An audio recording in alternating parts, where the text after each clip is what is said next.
دي بقى كده الحاجات اللي تفرح اي غاوي حمام. بس كده الزغلول اهو هيتضم لاخواته في المصطبة. بصوا كده ما شاء الله، ربنا يا رب يبارك ويطرح لنا فيهم البركة. السلام عليكم ورحمة الله وبركاته. أحلى صباح على كل مشتركينا الكرام. لو أنت أول مرة تشوفني ما تنساش تشترك في القناة وتدوس لايك وتشغل زر الإشعارات عشان يوصلك إشعار جديد بقى فيديو احنا ننزله.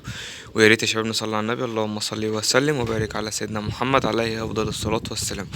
وزي ما احنا قاعدين بنتقل إخواتنا ربنا سبحانه وتعالى ينصرهم ويرحم شهدهم اللهم آمين. ولو أنت مش مشترك في صفحة بتاعت الفيسبوك أو صفحة تيك توك، يا ريت تشترك فيهم، بننزل عليهم حاجات جميلة وشورتس كده وملخصات للفيديو والكلام ده كله. وان شاء الله الفيديو بتاعنا النهارده هنفطم فيه زغاليل، وجبنا شويه حاجات كده من السوق. نزلنا السوق قابلنا حد كده جاب لنا حاجات يوم الاحد، ف الحمد لله يعني كان في حاجات ناقصانا جبناها الحمد لله.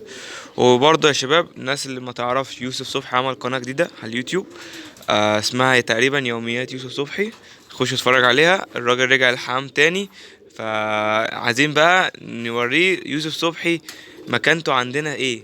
خشوا شوفوا الفيديوهات بتاعته، وخشوا طبعا كومنت جميل، الاشتراك في القناة، عشان ان شاء الله الراجل ناوي يعمل شغل جامد ودمار. الراجل بيجهز لحاجات حلوة جدا، فخير ان شاء الله. تعالوا بقى نخش السلاكة. ولا اقول لكم على حاجة، احنا قبل ما نخش السلاكة احنا بصوا في مفاجأتين او في حاجتين جبناهم للسلاكة هنا. في مفاجأة هنا اهوت، او في حاجة للسلاكة هنا اهو، وفي حاجة للسلاكة هنا اهو. وبص القطة نايمة فين، ربنا يسترها، والفراخ قاعدة بتاكل. ايه هي بقى اللي جبناه هنا؟ طبعا احنا عندنا هنا مشكلة في الافتراس عند الحمام، فجبنا ايه؟ جبنا احماض امانية، او اسمها احماض امنية، وجبنا املاح معدنية. احماض امانية، اسمها احماض امانية، نركز مع بعضينا. وهنا جبنا لهم حاجة بقى، حاجة كان نفسي الصراحة اجيبها لهم بقالي كتير. تعالوا بقى نشوف ايه تاني. وطبعا هنا مع الاحماض الامانية جبنا تحديق، شكارة التحديق بتاعتنا اللي هي ب30 جنيه، اللي احنا بنجيبها على طول من السوق. ايه يا شباب، دي الاحماض الامانية من عند حمادة السني. طبعا احنا الناس عارفه ان احنا بنجيب حاجاتنا كلها من عند حمادة السني. دوت موجود في سوق سيد عيشة يوم الاحد ويوم الجمعة. احنا جبناهم يوم الاحد، الراجل قابلنا وادانا الحاجة اللي احنا كنا عايزينها.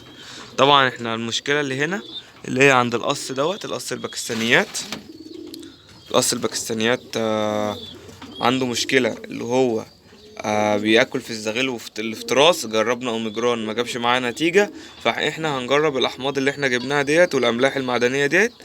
هنديها لهم مباشر 3 نقط لمدة 5 ايام في البق، وربنا يكرم ان شاء الله ونشوف العش الجاية. طبعا الاحماض اهيت ونخليها جنب الحاجة بتاعتنا. طبعا الحاجات دي كلها يا شباب بيطري، احنا عايزين ايه نظبطها هنا اهوت. دي كده سيلينيوم، جروفيت، احماض امانية.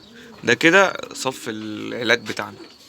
تمام تمام والحمد لله. في كام حاجة كده اللي ربنا كرم، يعني الزغاليل هنا دبناهم. الزغاليل الباكستانية الزغاليل الانجليزة، لا مؤاخذة يا شباب، الزغاليل الانجليزة وطالعين ما شاء الله مرسومين. طبعا الناس اللي بتاخد مننا الزغاليل الانجليزة عارفة دماغها في النش عاملة ازاي. تمام تمام. وفطمنا بقى الزغاليل، يعني احنا هنا عندنا فطمنا الزغلول الزاجل اللي كان هنا، والزغلول الزاجل اللي كان هنا برضو. وهنا كان في زغلول ازرق قطيفة برضو اتفطم. وهنا كان في زغلول كشك اتفطم، ده اخوه اهو، ده كده اخوه.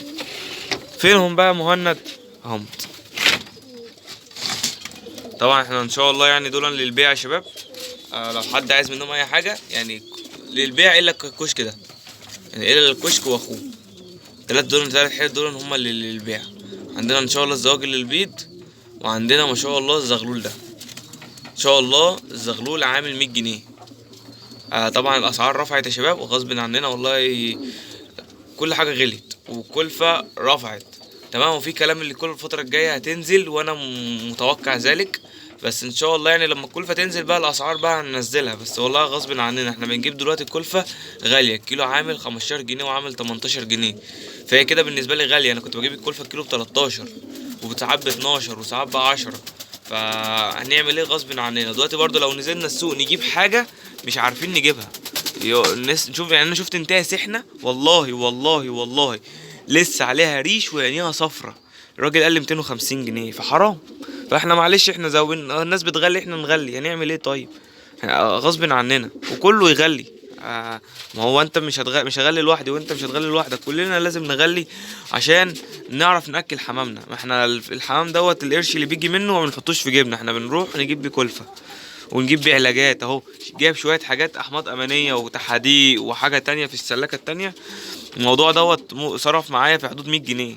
يعني شوفوا التلات حاجات 100 جنيه. فلا الواحد غصب عنه، والله الواحد غصب عنه وخير يعني. وبرضه في كذا حد قال لي ايه، عايز اشوف الزغاليل السحن. حاول برضه اوريها لكم اهي اهو، ما شاء الله هم اللهم بارك، زغلولين حلوين ما شاء الله. تمام. وهنا بقى يعني ده خير طبعا، انا كنت عايز اصورها لكم من اول الفيديو. بصوا ده خير اهي، بصوا انت راحت هنا ليه يا مهند؟ اكيد مش هتطير، انا اللي رميتها هنا اهو. القص البنايدة فكوا حصوايا، هما الحصوايا وحصوايا، فالحمد لله الحمد لله. وهنا الاستاذة والاستاذ دولا كشك، والكشك الاسود والبنادي تقريبا ذكر وانتايه، ورموا حصويتين اهمت. وهنشوف برضو لو عمروا تمام كان بيها، ما عمروش خلاص يبقى هما نتايتين زي ما هما.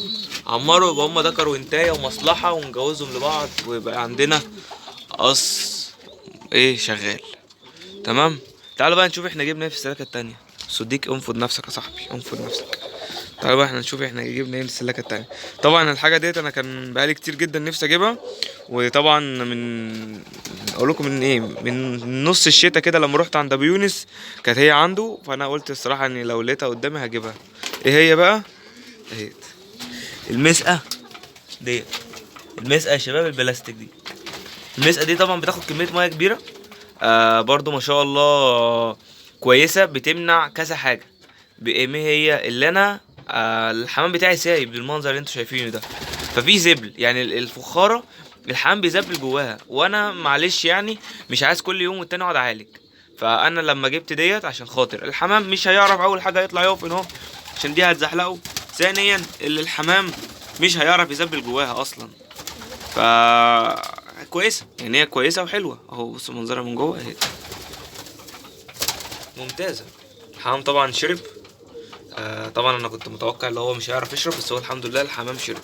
كميه الميه ممكن تكون اقل من المسقه، انا ما يعني ايه ما شفتش لسه الصراحه، بس يعني ديت سهله اللي هي تتزود، تتشطف كده سريعا وتتزود، مش هيبقى جواها زبل ولا هيبقى جواها اي حاجه. تتغطى بالطريقه دي. واحده هرميه دي اكبر مقاس، في مقاس تاني الصغير، بس المقاس الصغير بفتحه واحده بس. دي باربع فتحات، اتنين هنا اهوت واتنين الناحيه التانيه.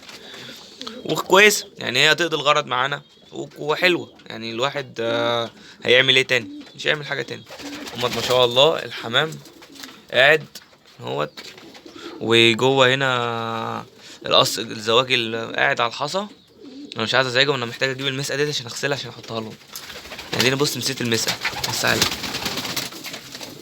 نسيت المسقه، اغسلها واحطها لهم كده وربنا يكرم. ما شاء الله يعني اغلبيه الحامل هنا بدا يكشف خلاص، الدكوره بدات تكشف دكوره، والنوتي بدات تكشف نوتي. ويعني ايه في ما شاء الله يعني في نوتي كتير وفي دكوره برضو اكتر. فعلى الله ربنا يسهل ان شاء الله كده، ونعمل طريحه يعني دي طريحه اهي نعمل منها صوص كويسه. وبرضو فوق عايز الواحد والله يفضى عشان يعمل الجنب اللي في الكورنر ده كده. الجنب دوت محتاج له فكره كده، بس ايه محتاج له افضاله وهعمل له فكره حلوه وايه، وربنا بقى يسهل كده ان شاء الله. احنا كده بصينا على الحمام هنا، تعالوا بقى ايه نطلع وكده احنا نكون لفتنا عند الحمام. خلصت هتكون خلصت. طب يا مهند بكده؟ ولا مش هتكون خلصت بكده. تعالوا اوريكم حاجه برضو تشجيعا للناس اللي نفسها تاخد الخطوه وتربي حمام سايب. ده كل الكلام ده والله يا شباب تشجيعا ليك. وانا يعني انا ايه بحب ان انا اطلع اقول تجربتي، واحب ان انا اتكلم في الموضوع ده، وانا اتكلمت فيه كذا مره، اللي هو موضوع التربيه السايب. يعني بصوا ما شاء الله ده دكر وانتهى اهوت، في دكر بصوا واقف فوق. ده ميزه الحمام يقعد يملح كده ويطلع ويخش على بابه او على زغاليل وياكلها وخلاص. والكلفه بتاعتهم مش يعني بص مش هتخسر معاك في حاجه. الكلفه بتاعتهم انت هتحط لهم كلفه وعليها شويه عيش وشويه علف حياني، والله العظيم تاخد منها شويه زغاليل كويسه. طب يا مهند فين بقى الكلام ده؟ فين يعني فين ناتج الكلام اللي انت بتقوله ده؟ انا هوريكم الناتج، انا ما بقول لكمش اي حاجه وخلاص. انا هوريكم الناتج بتاعه. بصوا ده الناتج اهو ما شاء الله. صوت الابراز بدأ يهل علينا. بصوا، اللهم صل على النبي. دولا ما شاء الله 7 حتت، 7 حتت زغاليل ذبيح. دول ما شاء الله اوردر رمضان، ربنا يا رب يبارك فيهم كده يا رب، وبألف هنا اللي هياخدهم. ده اوردر رمضان. الواحد لما بيقال ان انا هعمل حمام سايب، بص، باب رزق ليك. لو انت واحد طالب ما بتشتغلش، طالب بتدرس ما بتشتغلش في الدراسة، ده جنب دراستك، تجيب لك كام قص هتبيع زغاليلهم. يوم ما هتقول انا هبيع الزغلولين، هتبيع الزغلولين ب 150 جنيه. هتقول لي انا زغيل الدبيح ب 150 جنيه؟ زغاليل الدبيح وصلت عند الفرارجي ب 220 جنيه. شوف انت بقى الكلام ده، انت بقى هتبيعه كواحد بتربي، هتبيعهم ب 150 جنيه. لو هتديلهم صاحي وهو بقى يروح يذبحهم، لو انت هتذبحه لهم ممكن توصلها ل 160، عشان دلوقتي الجوز بيتذبح ب 10 جنيه. ده الكلام ده عندي في الوراق، الكلام ده في الوراق. الناس اللي بتسأل والناس اللي بتعرف وعايزه تعرف انا ساكن فين، الكلام ده في الوراق، شارع ترعة السواحل اهو. اكتر من كده مش هقول لك، اكتر من كده اكيد. تمام. فالواحد نفسه صراحه يزود، نفسي اللي انا ازود لغايه ان هو كده اعمل كل المنطقه دي، نفسي وبسعى للموضوع ده. فخير، والانسان الا ما سعى، فالواحد هيسعى والواحد ربنا يكرمه ويزود. الموضوع حلو. وساعتها بقى مش هجيب بلدي بقى، انا هجيب جمعيات، هجيب لا بلاش الكريزليات، هتبقى جمعيات اغلبيتها، عشان الكريزلات غبيه وايه، وانا بتغاب على الحاجات الغبيه، هتبعها على طول.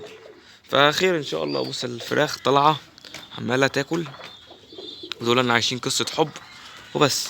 هو كده الفيديو بتاعنا النهارده ان شاء الله. في فيديو يوم الخميس هيبقى فيديو حلو قوي. هو اتاخر، المفروض كان ينزل مكان الفيديو دوت، بس ان شاء الله هينزل فيديو يوم الخميس حلو. تمام. اوكي يا شباب، كانت نهايه الفيديو، يا رب تكونوا استفدتوا معانا. كان معكم مهنا محمود ومن داخل السلاكه، والسلام عليكم ورحمه الله وبركاته.